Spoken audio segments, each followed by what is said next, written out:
Keith Keller is considered by many to be one of the world's leading authorities on Twitter marketing, especially Twitter video marketing.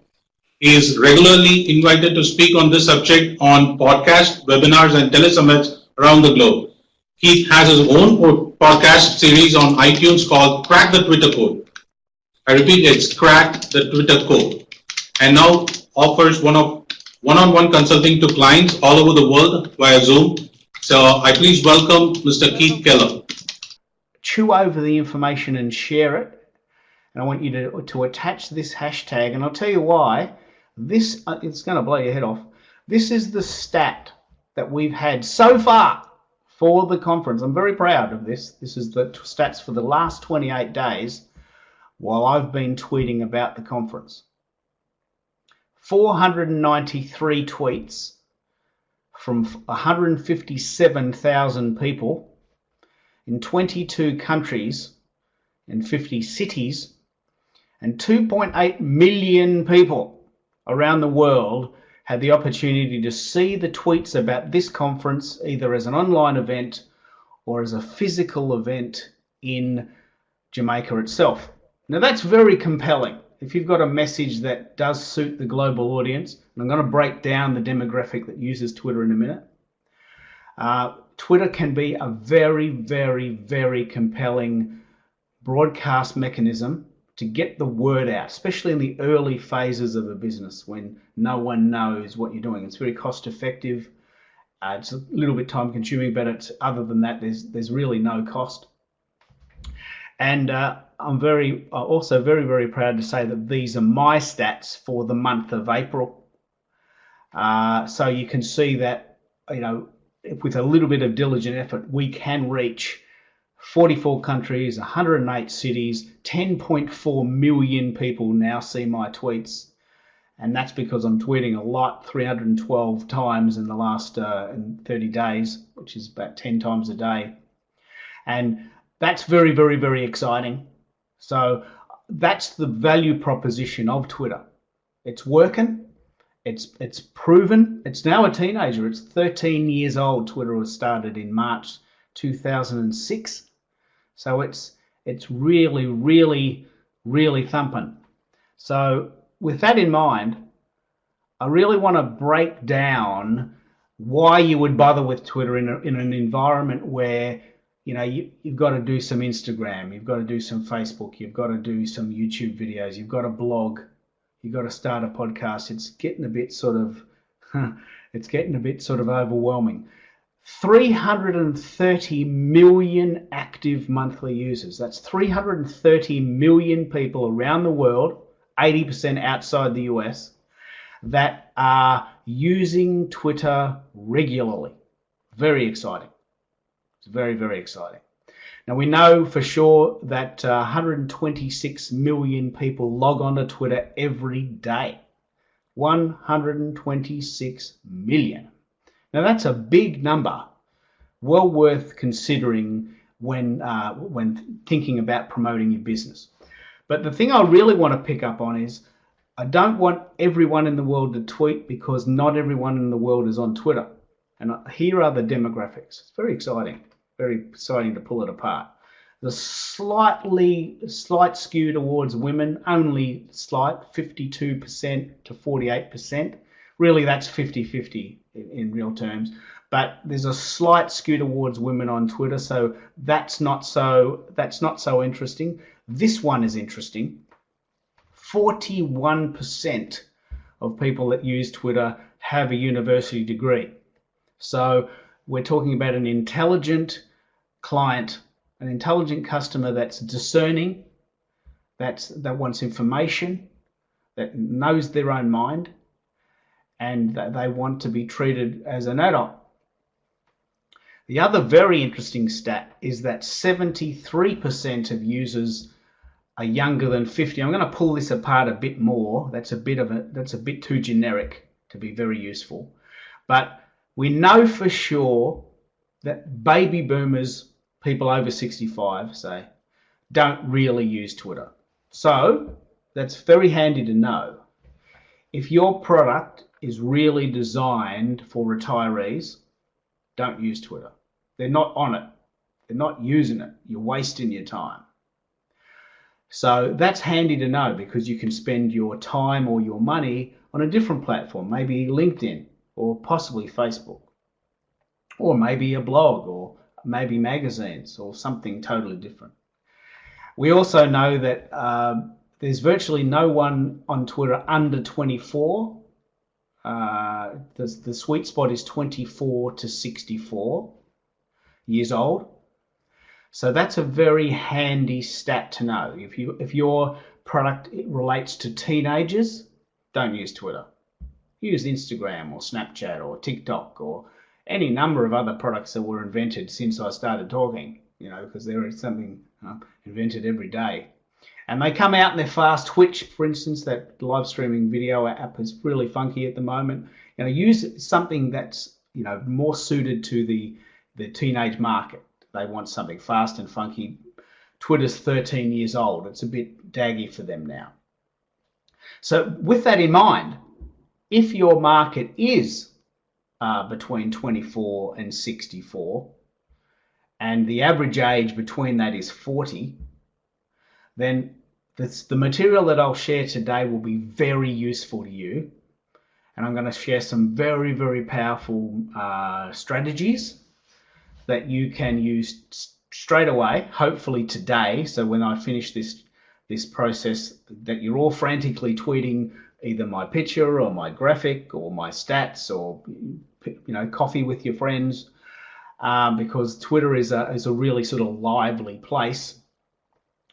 One thing I want to start with, because I get this question all the time, as mentioned in my bio. I do a lot of coaching via Zoom, because I live in Melbourne, but most of my clients are not in Melbourne. So I've devised a 3-step process to help you get more engagement, to get more followers, to get more zing in the process. You just don't want to throw mud at the wall. I've devised a strategy. I call it Twitter Magic 1, 2, 3. And the basic idea is that you want to follow first, you want to follow back, and you want to follow up. This is actually a very key strategy. I want to pull this apart. Follow first, follow back, follow up. I'm going to pull this apart right now. First things first, I really want you to have the humility to realize that maybe people haven't heard of you yet. Maybe people haven't heard of your product yet. So there's nothing wrong with following people first. There's nothing wrong with reaching out and taking the initiative. And I've had robust success with this model. So I've devised a little strategy which I call Twitter 30-30. And basically that is follow 30 people a day for 30 days. Have a break, start again. Rinse and repeat, we call it. So you follow 30 people each day. Some of them will follow you back. I believe maybe 300 or 400 people per month will follow you back doing this. And this may become a major question. I'm going to throw the questions in a minute, although we will probably have them at the end. So you follow 900 people in any given 30-day period with discernment, and there's a whole strategy around that. But about 300 new potential clients will follow you back every month. That's 300 people that you can DM, direct message, that you can chat with, that you can talk to, that you can pick up the phone and ring. If they live in your town, you can have a coffee. If you've got webinars, you can invite them to a webinar. If you're doing a summit, you can invite them to be online, or you can hang out with them if they do indeed live where you live. This is a very, very cool strategy, and I've had amazing success with my clients doing this. Something you can easily do while you're waiting in the line at the Starbucks, waiting for a coffee, on the train. We've all got times in our lives now where we're killing time. We're waiting on the train, we're waiting at the airport, we're in Starbucks waiting for 90 seconds for our mocha chai latte with extra caramel sauce, or whatever you have. I like funky coffee mixes too. But one of the really interesting variations on this, which really takes this to the next level, does take a little bit of extra time, but it really, really takes it up a notch, is you follow 60 people for 60 days. Once you get your mojo around the idea of following people, you can follow 60 people for 60 days. It might take you 10 or 15 minutes to find those 60 people. But I reckon, and I've had this number, if you follow that's 3,600 people that you're following every 60 days, about 1,800 to 2,000 of these will follow you back. And if that's not the case, then you're probably not sort of showing discernment. Now remember, this is real people. This is not just a number to show your friends at a party. It's 1,800 real people that you've chosen first, and they've just decided to follow you back. Now right there you've got an olive branch to say, hey, thanks for following. What can we do? Do you want to have a coffee? Do you want to come to my webinar? Do you want to come to my event? Can I come to you? What do you need? Can I retweet something for you? I've had, as I said, robust success with this model, even though it does sound a little bit counterintuitive to follow first. I think it's just a nice strategy. The second one is something I call follow back. Check who's followed you. Some people will spontaneously come across your feed. Maybe you're blogging or you're sharing videos. I'll talk about this in a minute. So I want you to follow back the people that interest you. You don't have to follow everyone back. Just show discernment around those stats we talked about earlier. If your target market is women who have one child and maybe about 40 years old, live in your town, then you want to start channeling people like that and following them back. If someone follows you from a heavy metal band in the Netherlands, which does happen, and you think, well, I'm not really selling a product that would suit them, maybe I won't follow back because there's no leverage, there's no synergy. I think I've got a question. Let me just see. How to develop a powerful Twitter strategy. I'm thinking that's just the name of the session. Sorry, I don't wear glasses when I present, but I have to wear them to read. It's a little bit of an ego thing. Follow up. Take some time to chat to people that have retweeted you. And this is so important. So many times, and this happens all the time, so many times people simply blast out their stuff. Hey, look at me. I was on the telly. This is an article of me in the paper. I've got an event. It's all one-way broadcasting. We still see this. It's really, really terrible. So why don't you take some time, and you'll see this on my feed all the time, why don't you take some time to follow up with the people that have gone to the trouble of actually retweeting you? Someone who's gone to the trouble of noticing that you're speaking tomorrow and has said something about that, or maybe has taken, enjoyed your GIFs. I love GIFs. Some people call them GIFs. That's a whole debate in itself. So, I love sharing GIFs, little funky videos that only go 4 seconds. That's one of my strategies. So people might share that. So why not thank them for that? Again, Twitter is a very organic process and it's very natural. It's very human. So the best way to be authentic and leverage Twitter is to be authentic, to thank people, to talk to people, to respond. So this is what I call my Twitter 30-30 mechanism. I might take a break there just because we've got some online people and just let you settle in with that. Is there any questions there, or do you want to just push on to the end and ask them at the end? Is that what you prefer? Yes, thank you. We'd prefer for you to do your full presentation, and then we'd have all takeaways and questions. No worries. Thank you. Okay, looks like I've lost. Stop this. Do we have any questions from the online forum? I know we've got 39 attendees there. Have we got any questions from the online room? Andy is typing from. Tell us where you're from, mate, and ask your question away. Sorry if that doesn't suit the live audience, but we've got a very dynamic online audience in this environment. So I want to honour that because they won't have a chance to ask questions at the end. So let me go back to my slides. All right, Keith, we have a question here from.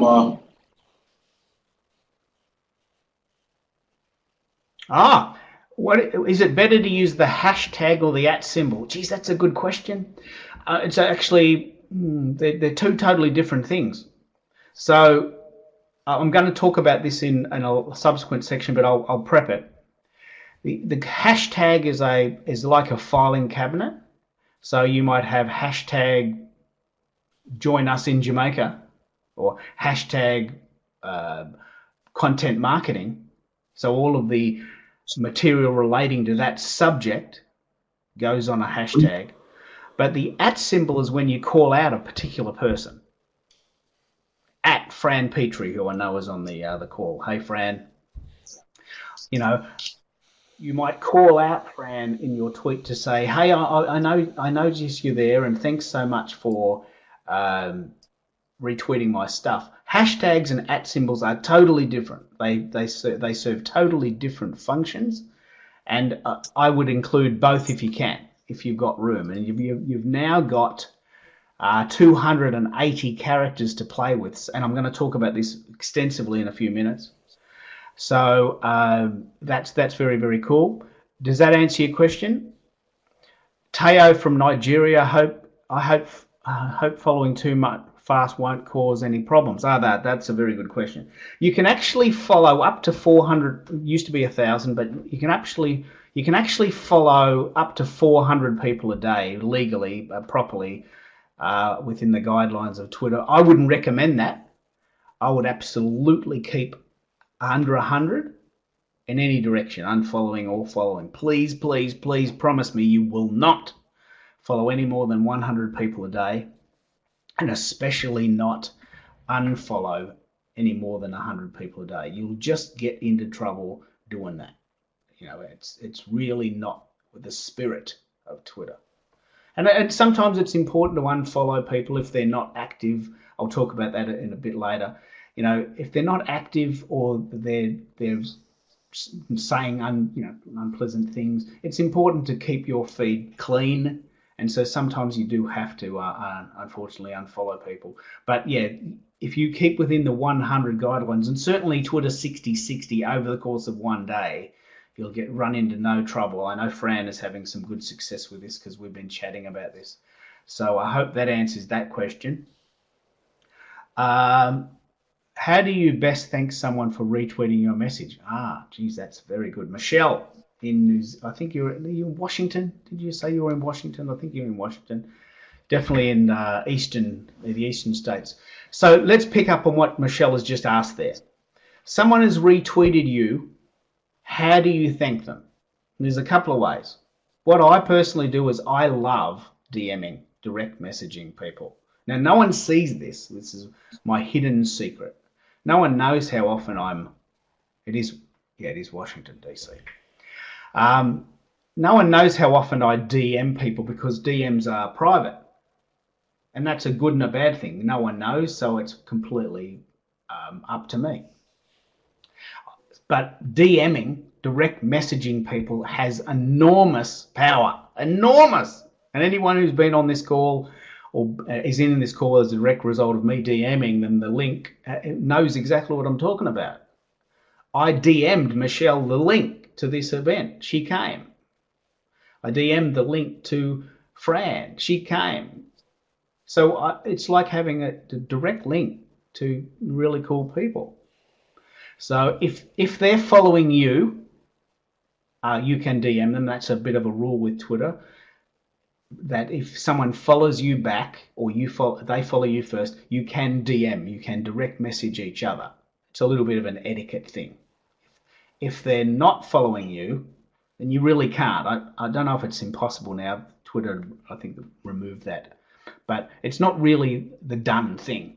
If you don't follow each other, you really shouldn't be DMing, direct messaging. But that's the first thing about thanking. I really want you to spend time DMing people, not spamming them, not sending an automated DM. Thank you, ... for following me. I've got an ebook downloaded here. That's just yucky. It's just yucky. Spend a bit of time saying, hello, Michelle. How is Washington today? Hope you're not too cold. It's cold here. Is it cold there? Make a little bit of chit chat. Then you've suddenly got a bit of something in common.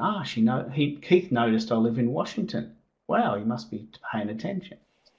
So it takes time, of course. Chatting to real people takes time. But it's very, very effective. If you really want to save a bit of time, you can just send out generic thank yous in the open forum. And the advantage of that is that it's open, which means that everyone else can see it, which picks up on the whole virality of the internet. And that has its benefits too. But I don't think it's as personal. I don't think it's as good. It's a personal choice. Hope that answers your question, Michelle. And I think that's all the questions we have from the chat room. So I'm going to move forward. Yeah, I'm going to move forward and talk about the next section. I mentioned that Twitter, video in general, the stats will blow your head off when you really get your head around it.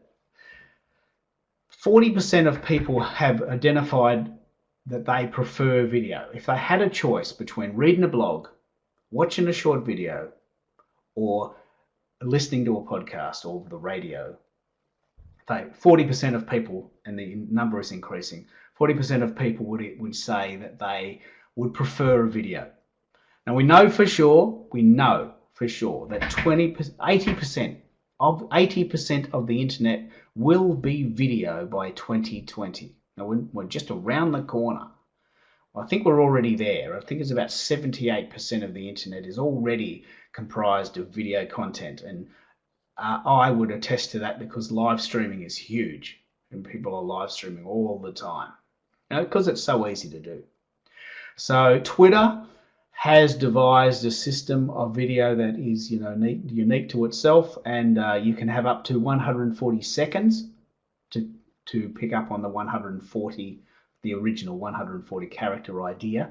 They haven't moved to 280 seconds as they did with 280 characters. They've doubled the amount of stuff you can put on a tweet.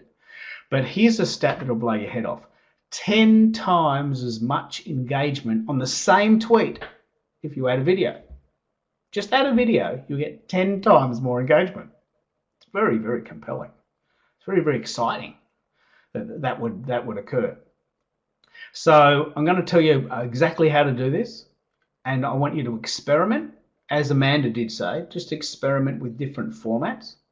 If that is of interest to you, then and it works, try it again. If it doesn't, try different sizes, different lengths, different times of day, different formats. You might try a cartoon one time, or a GIF, as I call it. You might try a section of your music video, as Fran's been doing, with great success. Or you might just create a nice graphic and create a little sort of animated thank you message from that. And we're all trying these different things. But here's a couple of ideas. And I'll play this video for you. If the video will play, might not play in this format. Okay, that was a video that I'd set up. I was very proud. I worked out how to save a video, but it's not working in this format. Here's the stats I did for a particular campaign back in December. But look at the engagement. The video itself goes 11 seconds. And it basically just says, and I allude to this in the next slide, just basically says, thanks guys, appreciate it. That's all. I mean, that's all I've got time for. All I've got time for is thanks for your support. 13,000 views. for a 10-second video. It's very compelling. 52 retweets, 134 likes. My personal best on that. 13,000 views. I tweeted something very, very similar today that wasn't a video, just because I wanted to get it out quick. It's had maybe 10 likes, 10 or 15 likes, because people love moving things. It's a pity that it won't play. I might come back to that and see if I can get it to play. So I tried the experiment again. I had slightly more traction on the stats themselves, and I ran the experiment a little bit later, a couple of months later. Wasn't as good, only 30 retweets, 54 likes. For some reason, the amount of views is not showing up there. And but it's the same length of video, and I think this one might have got 2,000 views. So it's hit and miss, but this is the thing that's very, very important about retweets and likes as opposed to views on Twitter. That's 30 people that have gone to the trouble of retweeting this tweet. 30 real people. That's 30 people that I can reach out to and DM, as we chatted about before. Thanks, Fran, for retweeting my video. I really appreciate it. And you're DMing them. You're going direct into their message box. Unbelievable. And that's the latest stat. I haven't got a video for that, but that's this month's stat. So you can see that there's sort of a progression in terms of the size of the audience I'm building, which alludes to the idea that we're doing this all globally. And here's another one. Again, I don't think that video is going to play. But what I did here, and I'll talk about this at great length, is I personally love shouting out to the guys that are doing great work. You know, someone who's been given an award or turns up in a list. So this one, I'll go forward to show you what I mean here, and then I'll go back. So this one, which has the key ingredients, the 5 steps to success, if you like. Content marketers to watch this year. There was an article that came out, and some of my mates got featured, so I shouted out to them. This refers back to the @ symbol question. This is an example of the @ symbol. All these people are real people. If you click on it, we'll go to their account. So here is the 5 steps to success for this model. Content marketers of the years, content market to watch this year. Topic. Just have a compelling topic. Me personally, I like to put that in capitals. You don't have to do that. It's personal choice. Attribution. Who wrote the article, or what company put it out? That's so important. And mainly as a politeness. A link to the article itself, which is very, very important. And then here's the magic. Here's the magic sauce. Shout outs, the @ symbol. Who's in it? Who's in this article that I keep talking about? All of these people and 242 others, because we just had this big monster article come out about all these content marketers around the world that are doing great stuff. So with that in mind, really quite a good result. 1,000 views, 34 retweets, 34 likes. That's 34 people that have gone to the trouble of retweeting that particular idea. It's 34 real people, 34 potential clients, 34 potential JVs, joint ventures, 34 potential friends to have coffee with. You know, depending on what you use Twitter for. I'm a networker, I'm a connector, so I'm always chatting to people. And that was the original tweet. I did the same thing here with a really cool campaign I ran, which I like to do every Friday. Happy Follow Friday, just adding a little bit of a sort of a individual lean on that. I got a lovely video created. This will come out today for me because it's 12:30 here already. It's already Friday. It looks like there's another question in there. I'll get to that in a minute. Happy Follow Friday. This is so powerful. That's what it looks like. 1,300 views, 16 likes, 26, or sorry, 16 retweets, 26 likes. But here's the magic sauce. Not only did I call people out in alphabetical order, which is again a little idiosyncrasy of mine, but I actually wrote out the essence, follow Friday, and I attached a name to those 12 letters. So that means that every Friday, and I do this, starting every Monday. I'm looking forward to Friday. I've already got my tweet ready for tomorrow. I look for people who have been really active members of my community that week, and on Friday I shout out to them. Happy Follow Friday. Thank you for an amazing month. That one came out on the 1st of March, and I decided to do it, to really honour the fact that those guys had been really good to me in February. Now that particular strategy works every time, and it's 12 people that you just strengthen the relationship with. And I really want to encourage you to try doing this. I have got a singular hashtag there, Happy Follow Friday, and that's about as much as you'll get now in a 240 or 280 character tweet, because the nature of the tweets have completely changed. I'm gonna throw to questions again here, because there's some questions in the chat room, and also that was a pretty chunky concept. Does anyone have any questions about the idea of what to tweet? How many times a day do you tweet? Okay, let me just pick up on these questions. Can you include a link to an article on your blog? I'll get to that in a minute. That's very, very powerful. And how many times per day should you tweet your own material versus other people's content? And two really great questions, and I'm sure many people in the audience have those questions too, so I'll address them now. The one thing I love about Twitter is that it's purpose-built for adding links. Absolutely purpose-built for that. So you start with the tagline of the blog post or the YouTube video, because remember, you've only got 280 characters. You can't really tell the whole story. So you might have the heading of the blog post or the name of the video. You have the link to the video, and then you'll have some ancillary information: who's in the video, who's in the tweet, who's in the blog, who was the blog about, and then maybe a couple of hashtags that describe what the content's about.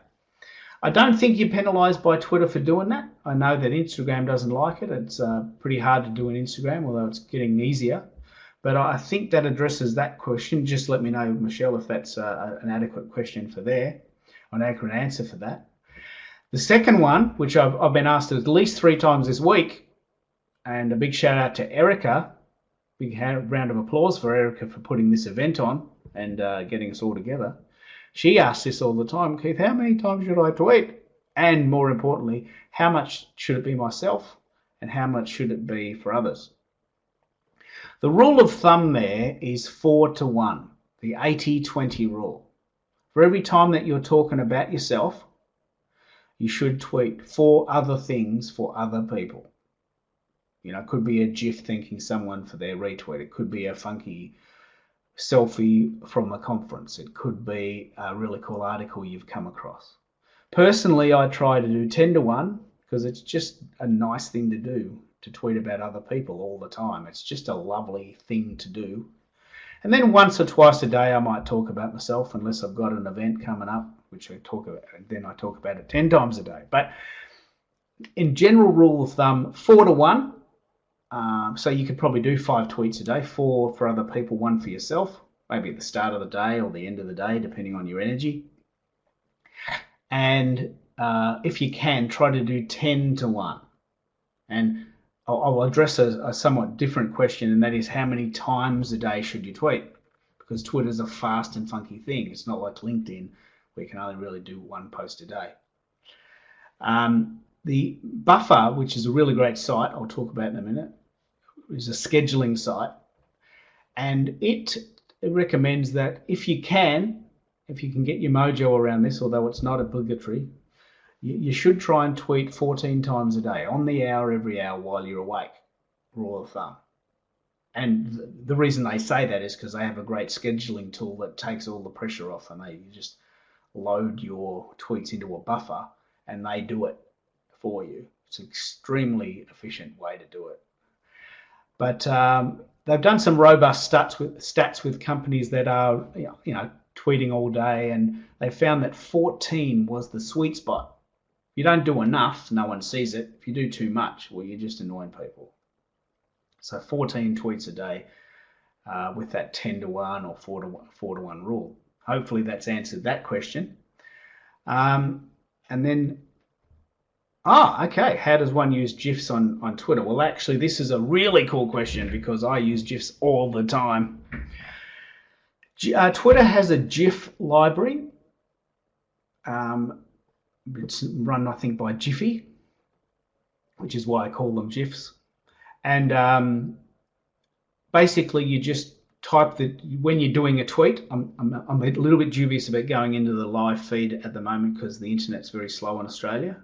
But I'm very happy to work people through that if they want, or you can DM me about that. But when you send out a tweet, there's a little button with a GIF signal on it, and you push that, and then you get a search bar.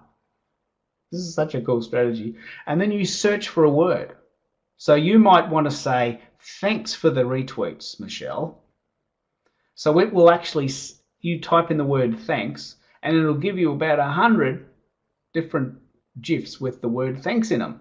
There might be hearts, or there might be bunnies, or dolphins.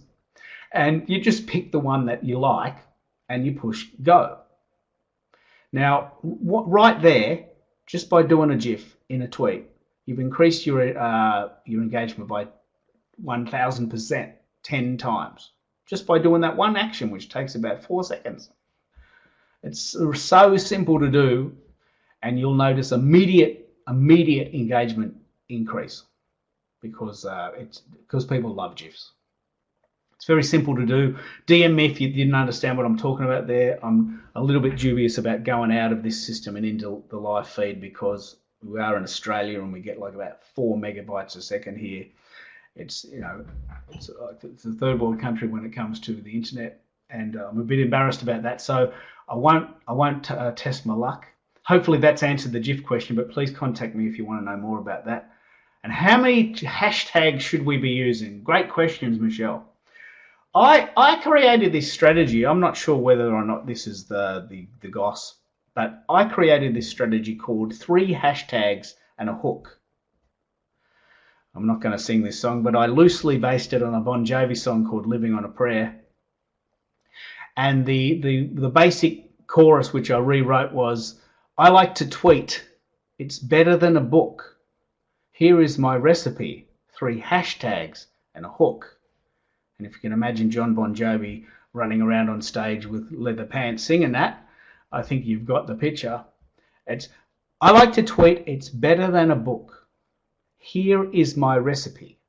3 hashtags and a hook. And what I mean by that is you want a hooky title, to get people to stop in their feed and go, I know what that's about. I know what to expect now. And you could use any number of hashtags. You could use hashtags that relate to the subject themselves. You could use the hashtag like we've been using, GDMS 2019, or Join Us in Jamaica 2019, which are hashtags we invented. You could use a generic hashtag content marketing, digital marketing, hashtag I love GIFs. You could use whatever you like. That's the thing that's great about Twitter. And you just experiment. You'll get a sense of things. I'm going to share some sites with you today that'll give you some stats on that. If everyone's okay, I might move forward from here because I think that's answered your question about the hashtags. Here we go, we're talking about this now. Scheduling your tweets. If you really want to use Twitter well, you've got to be active. Now, if you want to learn to play guitar like Eddie Van Halen or any number of modern heroes, you can tell that I'm an 80s child. If you want to learn to play guitar like Eddie Van Halen, you've got to practice.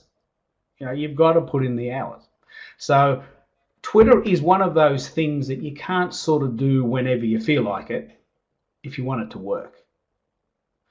You need to have some structure. So there's these really wonderful sites that allow you to create in advance some tweets and then just let them sort of sift out over the course of the day. The one I prefer, actually I'll come back to that in a minute. The one I prefer is a site called Buffer. It's a really, really cost-effective site. You basically load your tweets in the top of a funnel and it just sends them out periodically. I'm going to talk about the times in a minute. The other one I quite like is Hootsuite. That's a site based in Vancouver, and most people have heard of that now in the social media space. It does a lot more than Twitter. It does all of the social media sites now.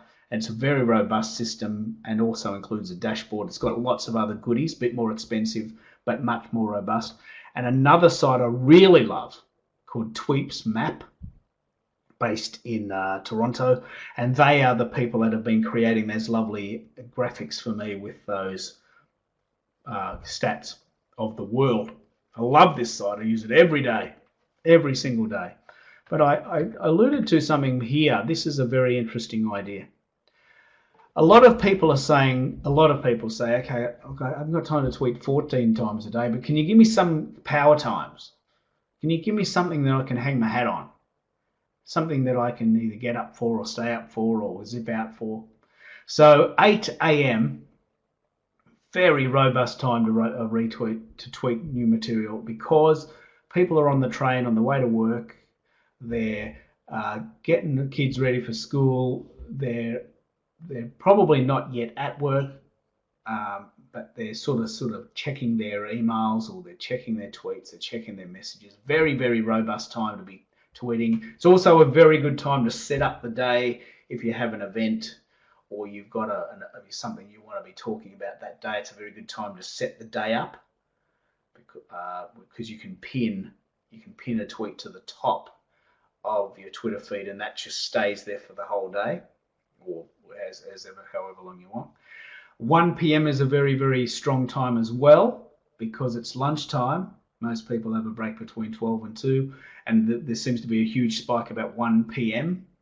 And again, you correct me if I'm wrong, but the first thing people do when they're having a break is they grab their phone to check their messages. So there's a very, very good time to tweet.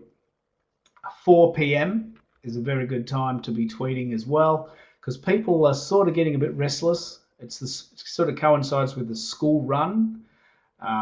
So maybe mothers are sitting in their cars, mothers and fathers are sitting in their cars waiting for their kids, although by 4 p.m. they've already picked them up. But they're in that zone. But most importantly, 4 p.m. is a time where people are thinking, you know what, I've been at work all day and I really want to go home, but I can't go home. And there is some robust times around people zipping out to have a smoke and just checking their messages. And 8 p.m. is a very strong time because people have finished dinner, the kids are possibly in bed, they're just sitting down for a cup of tea, and they're really getting their head around what they're going to do for the night. And it's a really sort of a power time where people are sort of checking their messages after getting home. So those 4 times there are very strong. And please remember, this is based on the time zone where your clients are. It's not based on where you live, it's based on where your clients live. If that's not the same place. If you live in Washington but you've got clients in LA, we have to adjust your mind to remember that you've got to tweet in LA time for them and vice versa. So that's a very robust idea there. One thing I do want to say, to pick up on the 20% of people that I know are getting really into podcasts. I've got quite a few podcasts because as you can tell, I love to speak. So I want to share those with you. These are completely free, no obligation. Just go to the site and have a listen. This one, which